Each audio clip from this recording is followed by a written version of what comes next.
This is the Lone Crater YouTube. We hope this video helps. In this video, I will show how to remove a Jeep Renegade radio. Before you begin, it's crucial to prepare properly.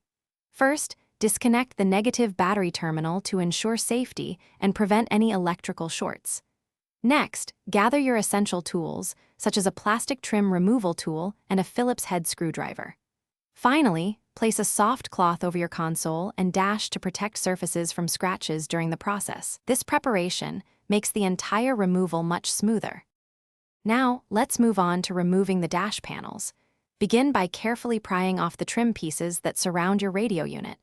Always use a plastic trim removal tool to prevent any damage to your dashboard or the trim itself.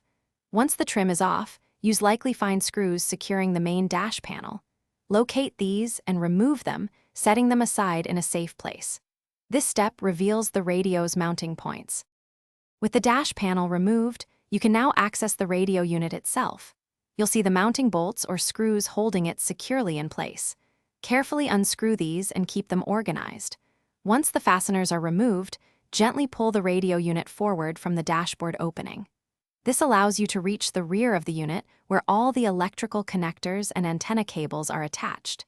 Disconnect each one carefully, noting their positions if needed. Finally, with all connections detached, you can carefully remove the radio unit completely from the dashboard opening. Take your time to avoid scratching any surfaces.